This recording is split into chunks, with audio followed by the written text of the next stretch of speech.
Bonjour à toutes et à tous, Cité Senior s'invite chez vous. Aujourd'hui avec Sylvie Salignac, sophrologue et formatrice qui vient vous donner des conseils sur les difficultés de la vie quotidienne. Aujourd'hui, la solitude, alors pour certains, elle est une amie, pour d'autres une ennemie.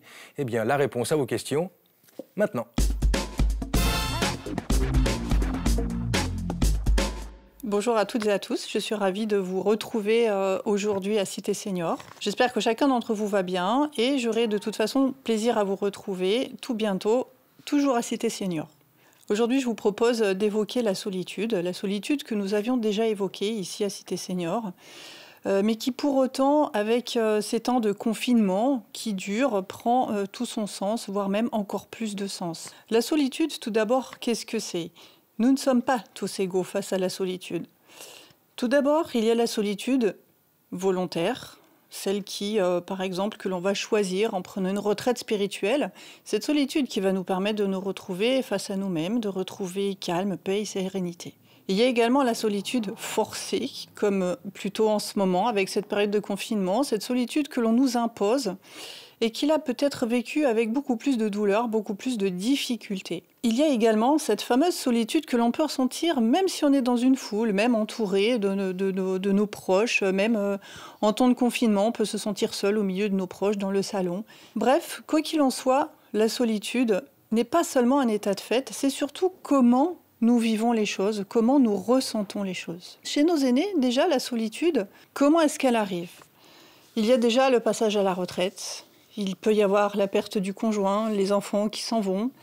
Il y a tout un tas de facteurs qui vont, avec l'âge, nous renforcer et nous renvoyer vers cette solitude. Selon comme elle est vécue, encore une fois, peut être bénéfique, comme elle peut être justement, bien au contraire, très difficilement vécue. Actuellement, avec cette période de confinement, nos aînés peuvent se retrouver encore plus seuls, se ressentir encore plus seuls.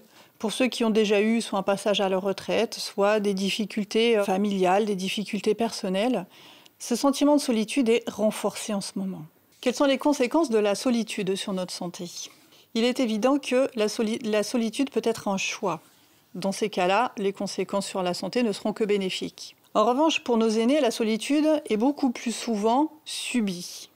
Et dans ce cas-là, les conséquences sur la santé peuvent être assez considérables. Tout d'abord, la désocialisation va s'accentuer et va favoriser un déficit de stimulation. Pas de contact avec autrui et on se stimule de moins en moins. Ensuite, des conséquences sur le psychisme. Les pensées noires vont arriver, vont tourner en boucle et plus la personne est seule, plus elle se sent seule, plus ses pensées négatives vont s'accentuer. Et ensuite, il va y avoir une conséquence sur le physique, bien évidemment, car moins de stimulation va entraîner moins de mouvement. Et la personne va à ce stade se sentir de plus en plus fatiguée, aura de moins en moins envie de bouger, sera de moins en moins motivée. Il est important de comprendre l'importance des 3 réseaux qui jalonnent notre vie. Le réseau familial, certaines personnes ont une grande famille ou pas. Le réseau amical, voilà, que l'on peut développer tout autour de sa vie avec des amis ou un réseau social. Le 3e grand réseau est le réseau professionnel qui, lui, va s'arrêter de lui-même lors du passage à la retraite. Ce qui est important, c'est que ces 3 réseaux font partie de notre équilibre et le danger arrive lorsqu'une personne n'a plus qu'un seul réseau. S'il arrive par exemple qu'une personne, qu'un aîné, n'ait plus que pour lui le réseau familial, à la perte du conjoint, à la perte du proche restant, il va y avoir un sentiment d'abandon considérable et un sentiment d'isolement encore plus fort. Alors, comment peut-on faire pour sortir de l'isolement et ne pas se couper du monde ? Tout d'abord, rester actif. Maintenir une activité physique est important pour la santé, qu'elle soit physique ou qu'elle soit émotionnelle. Bouger, même en cette période de confinement, il est tout à fait possible d'effectuer quelques mouvements. Différentes applications pour les gens les plus connectés ont vu le jour récemment pour pouvoir bouger chez soi. On peut tout à fait bouger également en prenant des lits de lin, en prenant des bouteilles d'eau. Cette activité est nécessaire à mesure toujours de rester dans sa zone de confort et de pouvoir bouger en fonction de ce que l'on peut.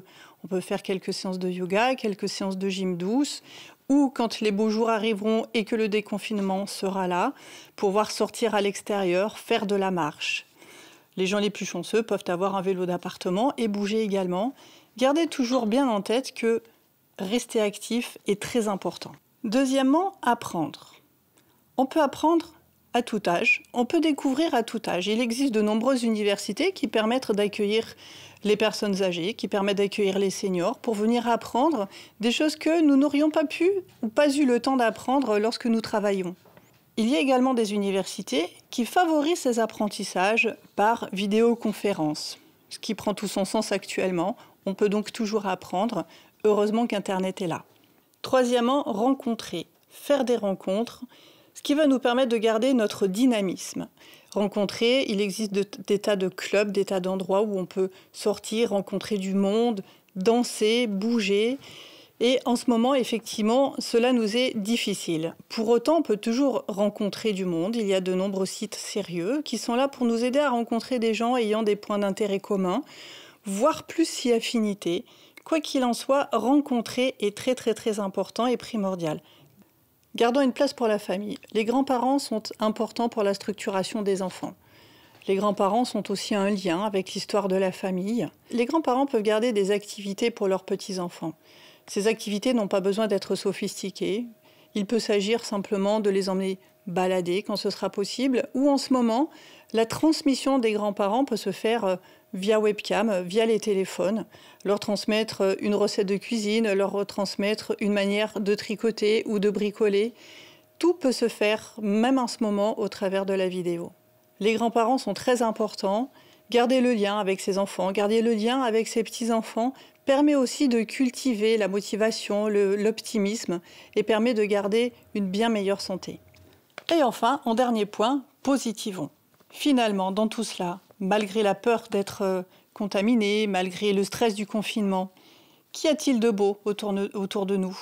Est-ce que le ciel est bleu? Est-ce que nos proches sont près de nous? Ou est-ce que nous avons des proches en bonne santé? Qu'est-ce que nous avons pu faire de la journée, que ce soit pour soi ou pour les autres? Nous pouvons toujours regarder aussi tout ce qu'il y a de positif, car il y a des choses positives, il y a des choses agréables. Et prendre un temps pour s'arrêter, pour les regarder, pour les contempler, est très important. Positivons, c'est finalement en cette période ce qu'il peut nous rester pour pouvoir traverser cette fin de confinement au mieux.